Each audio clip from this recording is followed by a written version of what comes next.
Hello, friends, and welcome to I Know I Belong When, an innovation, unbiased production where bold voices, curious stories, and authentic impact amplify knowing you are invited, seen, heard, and needed. I am your host, Christopher Bylone, principal strategist at Innovation Unbiased. This is more than a conversation. It is a movement, a mirror, a megaphone, one where raw truth meets radical hope.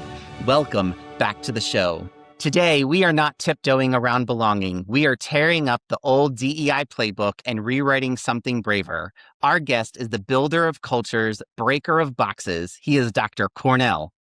His last corporate role was head of diversity, equity, inclusion, belonging, and talent development at Pixar Animation Studios, a seasoned organizational change leader whose career has spanned Google, Headspace Health, and Zillow. Beyond the titles, Dr. Cornell is a life and mindset coach at Brave Coaching Consulting, where he helps high-performing humans align with purpose, make meaningful change, and stay motivated by anchoring goals to what we truly value. He is the strategist you call when culture is not clicking, the coach you keep when you are done pretending you are fine. Expect bold honesty about what it takes to build systems, rituals, and accountability that make belonging a daily reality, not a one-time campaign. Names honored, values clarified, habits built, accountability held. Because you do not stumble into belonging, you architect it. Put on your tool belt because we have some building to do. Dr. Cornell, welcome to I Know I Belong When. Thank you so much. I'm excited to be here. What an introduction. That was awesome. I'm just reading what I learned about you and the friendship that we've had for many, many years. Yes. Going back to our days in grad school at Eastern. So now we get to have a conversation as two practitioners. Absolutely. Long time coming. Yes, I'm excited. Really excited. Okay, so you are known for your 15-minute breakdown. When high-performing leader from an underrepresented community starts to burn out, what's the first pattern you look for, or what's that smallest meaningful action that interrupts it today? Yeah. You know, when I find that people are burning out, it's usually some disconnect and misalignment with what their true purpose is, right? You start seeing them, and I've experienced this myself, where their behavior isn't what we typically would see from them. They're acting out of alignment with their values and their life purpose. And so the actions that they can take is kind of like pausing to stop and go, who am I? Is what I'm doing and how I'm showing up actually in alignment with who I want to be and how I want to navigate this life? And just reflecting on that and then taking the necessary steps to get back into alignment and being more intentional about how they show up. So if I was coming to you and saying, I'm feeling really burnt out right now, what are some of the questions you would probe to me to figure out what's the root of the burnout and how do we get the flame turned back on? Yeah, absolutely. I would say, first of all, where do you feel it most? Like, right? Because we hold that burnout and that tension in our body. Where do you feel it in your body? Because that's really, really important. And what are you typically doing when you oftentimes feel this level of burnout? Because usually when we're engaging in the thing that is causing us the stress and the tension, that's usually Yep. when it's most heightened. We feel it, other places too, but it's most heightened when we're engaging in the thing, or we're in the space, or we're engaging with the person who drains us. And that helps us to identify where we might need to make some change, right? And then once we Okay. identify that, then it's like, okay, what would it look like to change that, to leave that space? To put up boundaries in that space, because not always about leaving. Sometimes you can't leave a Right. job, right? But you can put up better boundaries and sort of learn how to protect your peace and your energy and your mind. That's really great. And so now, without going into a whole coaching session, I'm having Yep. my own internal conversation about things that are burning me out at the moment, because there are definitely some things that are Yeah. happening in it right now that are causing burnout. And I was having this own conversation right before we started this recording with myself of saying, what do I need to let go? There are Mm-hmm. some things of like have to say no to a client. Like it might be Yeah. really good money, but the work that I'm going to need to do for them might Right. not be the right alignment for me. And so it's causing me more burnout than what I really would be want to be able to take on. And Hmm. if I burn out with that one client, then I'm not serving my other clients very That's well. right. So, how do I make sure that I'm protecting my inner peace, which is thank you for reminding me Yeah. of Good. that. I'm glad. So, I'm so happy to hear that. you can charge me later. There you go. The invoice is in the mail. Absolutely, absolutely, absolutely. So, what is that one belief that you held early on in your career that you've had to unlearn to lead at scale? And what evidence changed your mind? Ooh, well, you started off by saying that we're going to have an unfiltered conversation. So here it goes. I think early on in my career doing people work and DEI work, I really believed that it was possible for an organization to be selfless. That Mm, the organizations that I worked for, really could do the work from a space of selflessness and giving and for the clients and customers that they, are seeking to attract. And what I realized was that what it really is, it's really about the business. There's that interest convergence as we learn in critical race theory, right? That when yep, if they see it as benefiting the bottom line, then yes, they're willing to invest in it. And if it doesn't, and once it stops or once it threatens the bottom line, we're actually gonna pause on it. So the right, the connection and the commitment to inclusion and belonging actually isn't authentic because it's tethered to, can I make money from it? And right. that evidence was, I mean, from company after company after company, seeing how their commitment ebbed and flowed when the market changed, right? And I get it. Yep, Things have to change. We have to kind of rebalance out, resources. But like when a complete 180 happens, that's when you know that like this wasn't real. And then I have to make a right. decision, so I don't burn myself out. I'll go, is this the place where I need to be? Because I actually came to do some work. And it's not to sit here and fight people to do what they hired me to do. Right. Yeah. Right. Yeah, I think we all have that as DI practitioners. Hmm. We come at this, it's so personal for us, right? A lot of us come into this work because of something personal that happened to us and why we got committed to this. But I think of Dr. Jade Singleton's kind of four Yes. rules about make sure you are healed before you do this work. But then Yes. her fourth rule is really important that, you are here to do a job and you are here to, this is a business imperative, right? Hmm. And Hmm. one of the things that also learned early in my career was my job. Yes, I would love to change hearts and minds, and we're Hmm. doing this because it's genuine who we are. And hopefully, what we're doing is tied to the values of the organization. Hmm. But my job was to make the organization as much money as possible in the most diverse, equitable, and inclusive way. Right. Right. Right? Right. We were here to make money.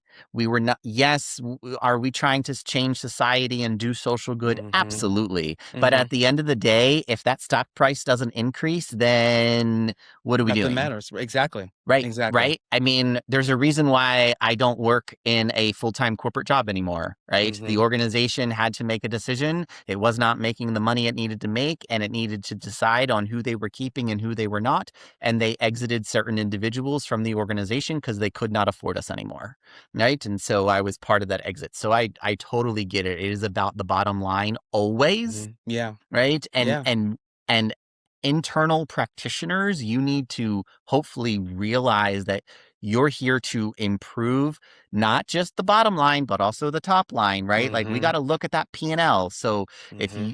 you are an internal DEI practitioner, what are you doing to improve the P&L? Because that is going to prove your worth and why they are going to keep you in the organization. That's right. That's right. And that's how I always, once I realized that, life became a little bit easier, right? You know, Right. I could get the resources that I needed. There was more of a conversation about what I needed because they could see I was speaking their language, right? But I think where it never got easy was, is this how I want to be doing this work? You Right. know, and we all had to make that decision as well. And I don't, there's no shame, there's no guilt. And people were like, no, like I want to be doing this work. And how we needed both Malcolm and Martin.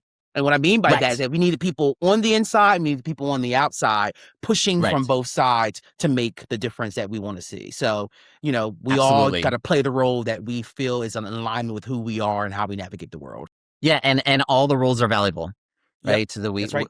we need it all. We need the folks who are standing on the picket line, and we need the folks who are in the boardroom Yep, trying to make that change. that's right. So, okay, now that we got the how are we providing our own source of activism out of the way, uh, I want to get into this segment that we talk about names. And Okay. so, your name and its story, what is the legacy and the identity that carries your name when you enter a room? Mm. I haven't reflected on that in a long time, and I've gotten married since the last time I reflected on it. So my full name is Cornell Foster Verdeja-Woodson. Verdeja is my married name, and it's hyphenated with my maiden name Woodson. Foster is my father's name, and my Mm, mom gave me that name. She also gave me my first name, and it's actually a funny story about how I got that name Cornell. So my dad, I'm the first of 5 children, and my dad was late to the hospital when I was born, and my mom was PO'd. I'm And sure she was. so when they came by to go, hey, you know, what are you naming the baby? She wrote down Cornell. Cornell is the name of her first boyfriend in high school. And she's like, I Wow. always loved that name. And so there was a personal connection to the name, but there's also like I'm gonna show you. And I was like, and I didn't know that until probably like high school. And I was like, oh my goodness. And my dad didn't know until I was in college, because I went to Ithaca College, and it's in the same city as Cornell University. And I come back home for Thanksgiving my first year, and I was like, oh, everyone loves my name, da, da, da. And I tell them the story, and she's looking at me like, shut up, shut up, shut up. And my dad's like, wait, what? And she's like, shut up. You were late. I did what I had to do. He's 18 now. It's over. So that's the story about that. And Oh, then, wow. yeah, mom was like, I'm gonna show you. He was never late again. Well, I'm He was sure never late he again. wasn't. Right. And then Woodson is my mom's last name. My mom and dad have never been married. And my dad's last name is Chandler. So I also didn't get his last name. My other siblings did. And Mm, Woodson is just our family name. We have roots in North Carolina down south, and we are also part of Blackfoot Indian as well, I've learned. And then mm. Verdeja is my husband's last name. And so in Mexican culture, you hyphenate your last name, or you take on both last names of your mom and your father. And the father's last name becomes first. So he was Verdeja Lopez, which was his maiden name. And we just took his dad's last name and my last name and made it Verdeja Woodson. That's so, huh. That Mm-hmm. one, the story about your first name is absolutely hilarious. I love telling that And story. well, now it's like really out there. Yeah, Um, exactly. Sorry, Dad. But then just the beautifulness of hyphenating your name, right? I think Hmm. it's, in bringing two cultures together and bringing two families together, and then being able to now carry that name forward, That's right. is just it's really beautiful. And it's just, I also think it's something interesting also within queer culture, Hmm. right? Hmm. About how we get to choose the last names we're That's going to right. use when we go into the partnerships that we create. That's right. We kind of get to break the mold of, oh, are you going to take whose last name are we going to take? Like, well, we don't have to take either's. We're going to take each other's, and we're going to combine Exactly. it together. So, Yeah. been there, done that. So totally know how that plays. And so continuing on the line of names, as you know, I'm a stickler on getting people's names right. Hmm. And so one of the things is that in our culture, for whatever reason, we like to nickname people. Yeah. Either an individual has a nickname for themselves and that's what they Mhm. ask to be go by. And then there are Mhm. times when people just decide to make a nickname for somebody because Yep. they deem their name is too hard to pronounce. Yep. And so, how do you coach leaders to move from this casual nickname culture to really talk about durable name practices? Yeah, I think it really comes down. I think when people do that, they think, "Oh, okay, I'll just, call them something." They don't think about I'm gonna use the word severity that it could be that can come up for Right. people when you don't use the name that they want to be called, right? Or that they are most connected to. They just think it's like just something frivolous. And so I think a lot of it is really helping people to reconnect to the human side of the interaction, right? That for that person, this is the first thing aside from life and breath that their parents gave them was their Yes. name. There's so much, and as you sort of asked in that very first question, it's tied to identity, it's tied to culture, it's tied to history that defines us in many ways. So when you don't honor that name, it actually makes people feel like they don't belong, like you don't see Right. me. And so in coaching people through that conversation about why this matters so much, it's revealing that heartfelt story. And for those who lead from their heart, that makes sense. Those who are a little bit more lead from their head takes a little bit more time. And you have to kind of come at it in a different way of like, well, how does that impact team morale? How does that impact how people show up on the team and get the work done? Right? You got to meet them with what keeps them up at night. But a lot of times it's really starting off with what is the impact of nicknaming someone without their permission? Yes. What does that do to them? And is that the impact you actually want your leadership to have?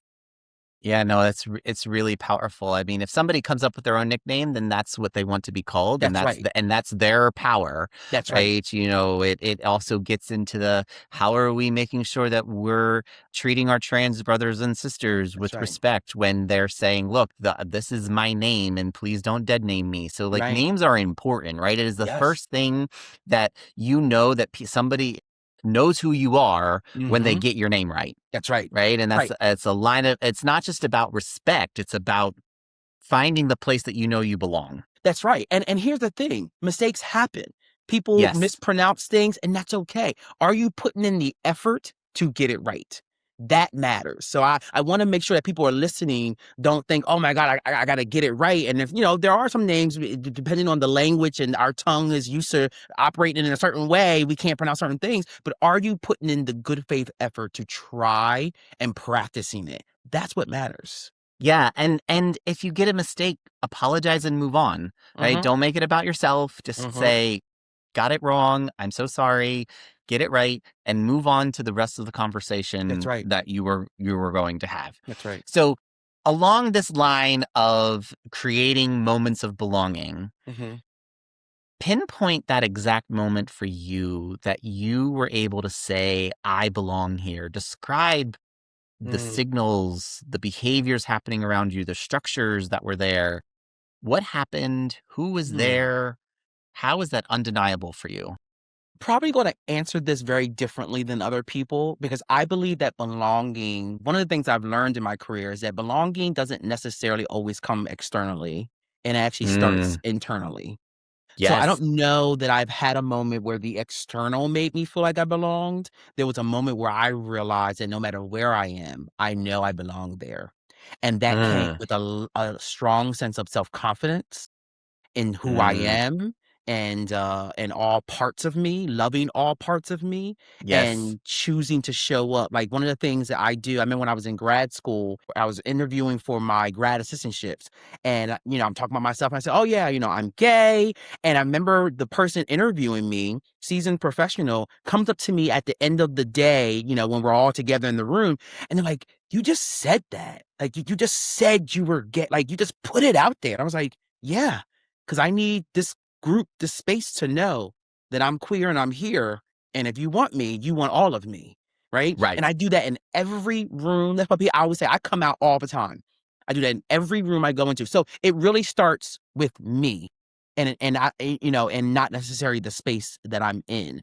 But if I had to provide a space of when I know that the space has learned to appreciate and accept me, it's like when I talk about my husband, people go, "Oh, how'd you meet?" They're inquisitive. They want to know Right. more. They want to they want me to share my story in the space. That has always been a key way I've come to see that people see me fully with all my identities. Yeah, I think it's really powerful. And as you were saying this, I was like, oh, please go exactly where you're going. Because recently I've been having conversations with folks when people say, where are you trying to create moments of belonging? Mm-hmm. And I have talked about how, like, the workplace, in school, in church, in your community. And Yeah. recently I've also been saying, you also need to know you belong to yourself. Yes. Yes. And this is something that has been a relatively new revelation for me, just a lot of Mm. things going on in my own life, Mm-hmm. and that I was able to say, no, no, no, I belong to me. Yeah. And when we're talking about belonging, how do you also make sure you belong to yourself? Yeah. And that is the first place that you're going to know that you belong, is you Absolutely. belong here, right? And then, Because okay, then what are the external things that happen around you that's that right. know that you belong, in this conversation between you and me? How do we both know that we belong in this conversation together, That's right? right. That's right. And then extrapolate that out to more and more people, right? It doesn't matter the environment you are in, the Huh? structure of the environment. If there Mm-hmm. is more than one person or even just one person, but when we're Mm-hmm. talking about groups of multiple people, it doesn't matter if it's a workplace or church or school or name the group. You Mm-hmm. need to know that you belong there. And there is going to be things that happen to you, around you, next to you, you are doing to others, that That's creates right. that culture of belonging. And how are we making sure that we're creating those moments of belonging for others? Yeah, and I really think, for me, it's like if you're waiting for the world to make you feel like you belong, for you to feel like you belong, you'll be waiting for a long time. Yeah. Yes, And yes. And so I figure out how you I belong wasn't to I yourself wasn't first. waiting. I wasn't waiting. No, no. I mean, I, Like I look. I like to joke that if you can't figure out that I'm gay within the first 5 minutes of talking to you, you don't need to know, right? right, Because right. it lives out there 33 feet out in front of me, right? Uh-huh. There should be like a big like neon sign like over my head, like Uh-huh. this guy's queer, hello, 'Cause right? I carry myself everywhere. Right? It's Everywhere. like I'm here. Yeah. I'm here and queer, accept me, right? It Like, has sh it has sh so it shaped my life, and people say, "Oh, why does everything always have to be about your identity?" Because it's my identity. It it's my impacts identity. It's who I every am. part of how I vote, who I engage with, decisions that I make. It's wrapped up in all of that, and I think people don't realize how much identity actually is a part of your everyday life, unconsciously and consciously. Yeah, exactly, exactly. Okay, so keeping this conversation moving along, because we could be Mhm. stuck in the I know, whole yeah, for sure. we're gay I forever. can see it, Uh, yes. but our listeners are going to be like, what is going on? So let's talk about the moments of non-belonging, when belonging just doesn't happen. Can you share somewhat or kind of like the earliest signals or quiet signals that belonging is being eroded long before it's visible, before burnout? Because we know when somebody doesn't belong, burnout is coming along with the ride, right? So Yeah. how do we identify when belonging is not happening for somebody? Yeah. I think for me, I feel it in my body is when I Mm, know it's happening. Because I feel uneasy. I don't feel comfortable. I find myself masking certain things, changing my voice tone. mm, I imagine people listening probably have sat down to write an email and have written it 4 different times out of yes. fear that how you wrote it might be taken the wrong way. That's masking, right? Because why can I just say what I'm saying, right? And so those are the moments where I go, "Ooh, what is coming up? What's happening?" The people's behavior towards me, how they respond to me. Those are those things where I'm like, huh, interesting. Where belonging happened or existed, and then all of a sudden it was gone. And you start seeing it in how people move, but also I feel it first in me and how I show up in that space. That's really powerful because we do feel it Hmm. inside, right? Hmm. We know that ick. right? Yes. Like something's not right. We might not be able to identify what it is in the moment, but we Yeah. go, something's not aligning here, and I need to figure out what that is Mhm. so that I can try to fix it. Yeah, So, absolutely. was there moments for you when you started to feel that own ick? That you felt like you didn't belong someplace, and what did you do about Yeah, it? for sure, for sure. I mean, there've been several moments throughout my life, whether it was in the workplace with a group of friends, right, where I just felt like, wow, I don't feel safe. I don't feel, Mm, that I can let my shoulders down and not wear them up close to my ears like earrings, right? That I'm constantly watching behind me, or I'm questioning what that person really meant when they said that. Those are all those moments. And for me, I had to make a decision. Either I'm very clear that something's happening here and I don't like it, and I have to make a decision that do I need to continue being in this space? So that's been a decision that I've made. And then sometimes it's like, well, I'm not sure, so let me bring it up. Let me ask. Because mm, maybe I'm just making assumptions. Maybe my own imposter syndrome is kind of creeping back up again and is making me reflect or see something that isn't there. So I check in and ask, like, hey, here's what I'm feeling. And how they answer, because no one's going to tell you, yeah, actually, you don't belong here, right? But like, you can tell in the way they answer it, right? The answer's flaky. You're like, and that then leads me back to I need to make a decision, right? Because how you held me in that moment when I was vulnerable to say, here's what I'm feeling, didn't yep. feel good, right? And so you just continue on and decide what's best for you.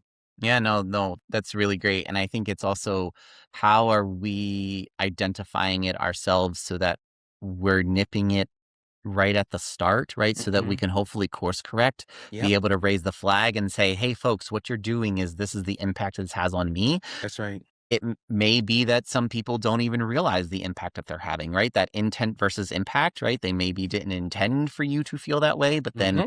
the impact that they created, and then we can educate them Yeah, on what they're doing, and hopefully yeah. there's some course correction. And then if there isn't course correction, well, then it's a conscious decision of what they're doing, and then we can Hmm. decide on whether or not we want to stay in that space or go find a new space to belong. That's right. That's right. And giving people a chance to course correct, right? Because I think sometimes Right. I know I've been guilty of this, where you make a knee jerk reaction and you haven't given people a chance to go, oh, whoa, I didn't even know I was doing that. Okay, help me. I'm Right. trying to understand what that looks like. So I figure out how to make that pivot.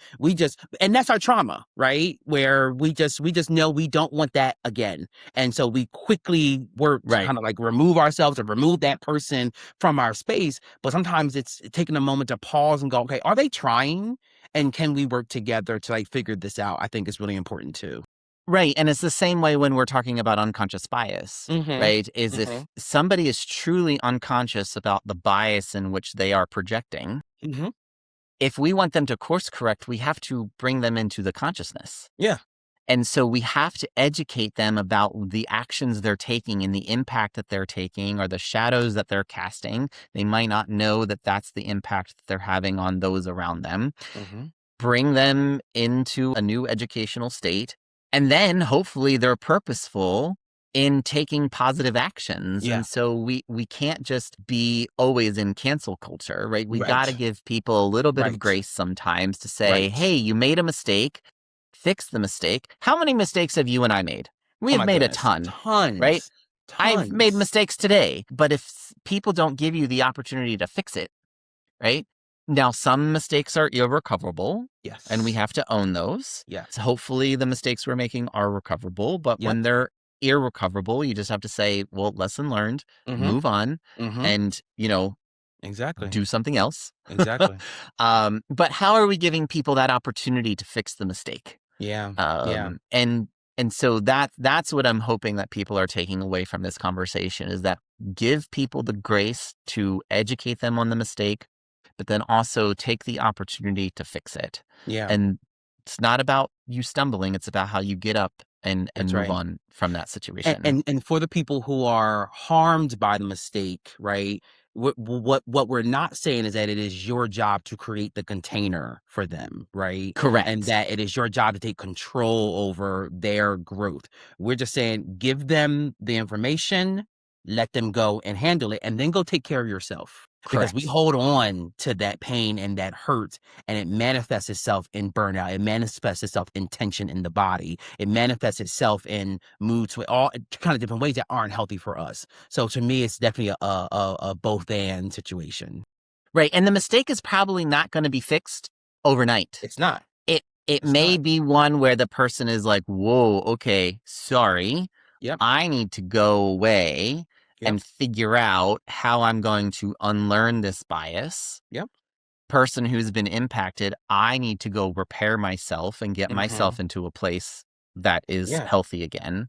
And then hopefully come back to say, okay, how can we have some remediation Yeah. and some reconciliation on a path forward, Because that's right? the ultimate goal of the work, Right, is to bring people right. closer together.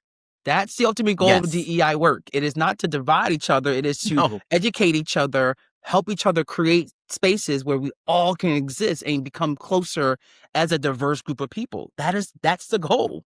Well, I mean, one of the key optimum words is inclusion. Right? Right. We want everybody to be But included. that ain't how Right? the work has been done, though. Don't give me, that's a whole other episode, Christopher. Let's not go there. That's a different podcast, my That's friend. a whole, right. Touche. It's touche. Yes. Whole Yes. different podcast. Yes. Not today, my friend. Not today. Okay. So, speaking of the work, so we both hold interesting seats in this profession in that we are advising organizations on how to get the work correct. And so what are some of the metrics, both leading and lagging, that prove that belonging is durable and not performative? And how do you measure it? One of the things that I know for sure about an organization, like when I go into an organization, whether as a consultant or internal professional, and I get a sense that the organization actually has a healthy culture, is when the people, it's several things. It is, I look around and I see diversity, Mm, and I ask the people who are from historically excluded groups, how long have you been here? And if they've mm, been there for a good chunk of time, that's always an indicator. Okay, so you're staying, because we don't stay. right. Like, that's one thing we will do. And then the research is clear on that. If we're not feeling safe, we will go on to the next thing. Yes. But if you have been somewhere long enough and there's been enough people, I'm like, that's an indicator, right?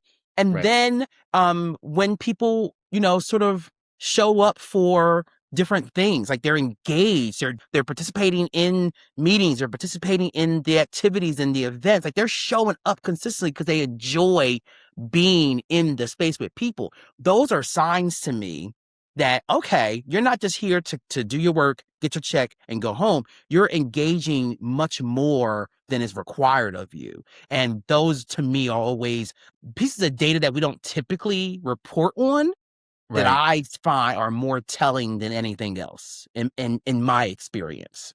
That's really true. It's about the retention. That is a lagging indicator. Because if they're walking out the door, it's too late. If we're talking That's about right. retaining somebody, we've missed the opportunity to actually engage them. So really, how are we keeping them engaged so that they can know that they can bring their bold, authentic self to work? Yeah. So those are two really key metrics, not the only Mhm. metrics, but Right. definitely That's right. two really, really key ones.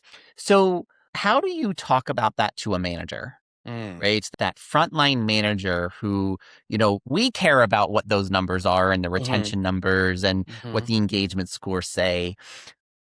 But that frontline manager actually is the one who has the impact on what those scores are going to be. Right. And so how do we talk to them about why they need to care about these metrics?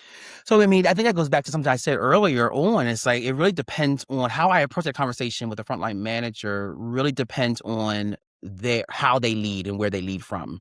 Do they lead from their heart? Mm, Do they lead from their mind? I usually know based on how they talk about their team, how they talk about certain things, right? If they lead from their heart, I think about, okay, I bring them in from a space of, what type of leader do you want to be?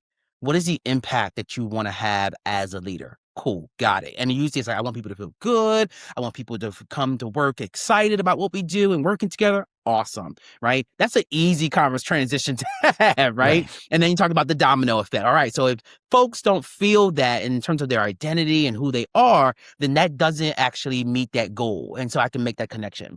If they leave from their head, meaning that it's all about the bottom line, we're getting, the software out, we're getting the updates fixed, we're getting the bugs fixed, all that good stuff, right? It goes, okay, how does people not feeling good impact that? Because if that's what Mm-hmm. is your main concern, which is fine, I'm going to meet you where the door I can open up for you, right? And talk about how that impacts that. Then I need you to do something that actually helps them feel good, so that the domino effect of them actually showing up in the best way possible to give you the best parts of them to do the work that you need them to do. That is just a reality that leaders have to come to accept, that there is no external part of me and internal part of me. I don't leave my identities at the door. They are always Right. there, and neither does that leader, Right. right? How they Right. lead oftentimes is connected to their identities and their experiences, their values and things of that sort, which is all wrapped up in those identities. Yeah. And somebody who leads from the head, it's not devoid of the heart. And the other way Touche. around, Thank somebody you who for saying leads that. from the heart is not devoid of the Thank you for head, right? saying that. It's just where are they leading from, right? And Yes. so Yes. once we understand that, then we can help them. Hey, here's how you kind of bring that heart connection if you're a head leader Yep. a little bit more towards the top, so it's not so far away. And the other way around, right? If you're somebody who leads from the heart, like, okay, how are you connecting this to the business bottom line? So we both gotta be operating, and we need both leaders. I love that you said that, because I think oftentimes when people who lead from the heart, most often they tend to overdo sometimes. And now you find yourself constantly answering to every single need that every employee ever has. And I firmly believe that there is a line, right? Yes. I'm not your therapist. I'm not No. your coach, right? Like, you have to go deal with that and manage that outside. What is my locus of control within the walls of the organization, right? Can I give you space to go take care of yourself and and promote vacation and stuff like that? Yes. But like, there's a line. And so I leave my heart, and I got in trouble for this many times, where I was too involved in people's lives because I cared so Right. much about them. And I had to go, no, that's not my line. Thank you for sharing it with me. Do you have access to the resources? So we have access to this resource and our benefits, Right. The all that good stuff. EAP and all the, Exactly. right? Because I'm not a trained therapist, right? Right. And that's not my job. That's Right. It's crossing the not my line. job. It's crossing a line. Mm-hmm. I come at it more for I want to make sure I do no harm. Right. And so if you are identifying, like, yes, you're going to console somebody, you're going to like, how are you doing? Right. We're not crossing a line. And so in doing no harm, we need to make sure that we are providing them the right resource. That's right. That's right. And so, hey, identify, I think you need a mental health counselor. Here's where to go get it. I'm not your mental health counselor. Yeah. Alrighty. So let's bring this conversation into a close. I'm asking everybody to answer the question or finish the sentence, I know I belong when. So, Dr. Cornell, please finish the sentence, I know I belong when. I know I belong when I don't feel I have to apologize for who I am. Oh, that's really powerful. When I can show up as long as I'm not causing harm or being reckless, but I can just be, and I don't have to apologize for that. That's really powerful when we don't have to apologize for ourselves. And so thank you for that. So, friend, this has been a great conversation. Yes, it has been. Absolute pleasure. And it went by fast. I'm like, we're done already? Like, no. Yes, at least the recorded portion of this conversation. That's right. My part is done. Yes.